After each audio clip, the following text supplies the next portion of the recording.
The autonomic nervous system is part of the nervous system that controls our body by receiving and sending messages or nerve impulses without our volition. To understand autonomic nervous system, we first have to understand about the two main divisions of the nervous system. The nervous system has central nervous system, which comprises of brain and spinal cord, and peripheral nervous system, which is a network of nerves and neurons extending throughout the body, which anatomically plays a very key role in the reflex action. Taking an example of this cross-sectional view of the spinal cord, where the afferent neurons bring sensory information from the peripheries towards the central nervous system, and the efferent neurons or nerves send motor signals towards the effector organs. Now, coming towards the autonomic nervous system, these efferent neurons are divided into two types: somatic neurons, which deals with voluntary actions, and autonomic neurons, which deals with the involuntary actions. And this is the topic which we will discuss in today's lecture. The autonomic nervous system is then further divided into three main divisions based on the type of nerve fibers they possess. The parasympathetic nerve fibers, which is activated in situations like eat, sleep, and digest. The enteric nervous system, which is basically a network of nerve fibers extending in the GIT tract to the pancreas and gallbladder.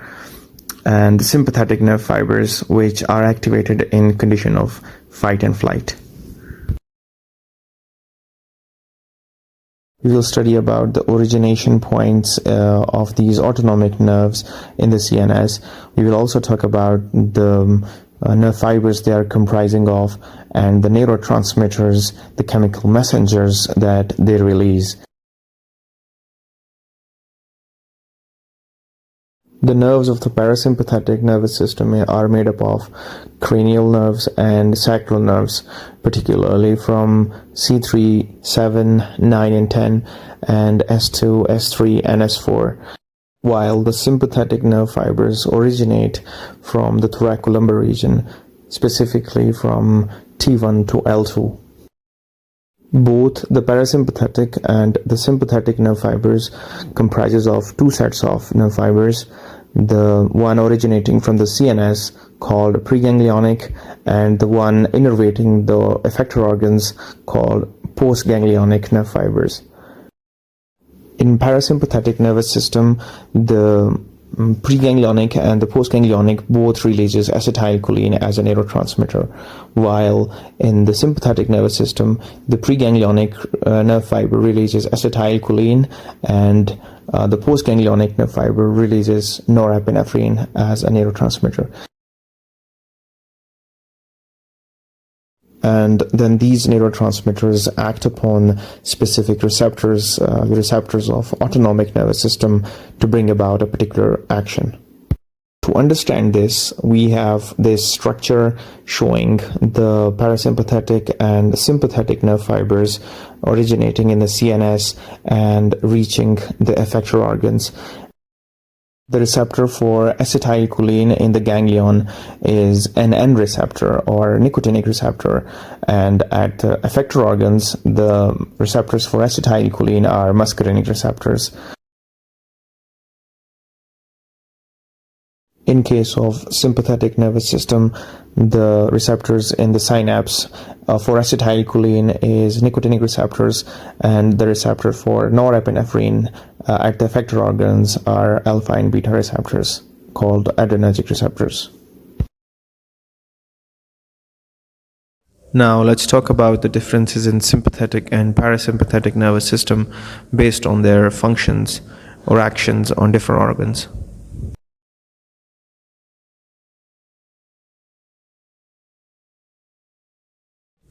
Talking about the heart, activation of parasympathetic nervous system on heart causes decrease in heart rate, while activation of sympathetic activity causes increase in the heart rate. On GIT tract, the parasympathetic activation causes activation of salivation. It increases gastric motility and gastric secretion.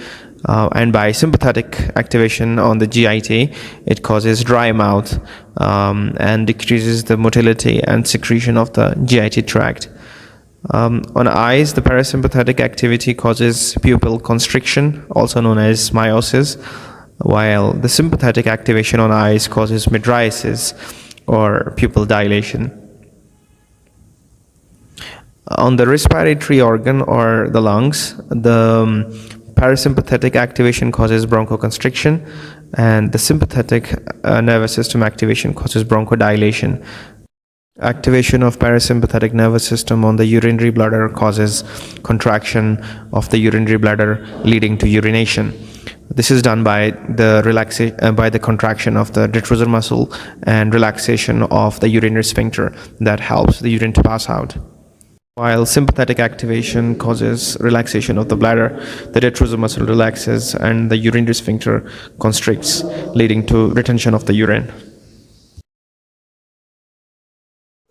Parasympathetic activation on male genitalia causes an increase in erection and inhibition of ejaculation, while sympathetic activation causes a decrease in erection and leads to ejaculation. In female genitalia, the parasympathetic activation causes vaginal relaxation, while the sympathetic activation causes vaginal contraction. Now, there are organs in the body which only have one or a single type of nerve supply. Either they have parasympathetic nerve supply or sympathetic nerve supply, just like lacrimal glands, which only has parasympathetic nerve supply. Then there are organs which only has sympathetic nerve supply. For example, kidneys. When the kidneys are activated by the sympathetic nerves, it causes the activation of renin-angiotensin-aldosterone system. When the adrenal medulla is activated, it causes secretion of epinephrine and norepinephrine.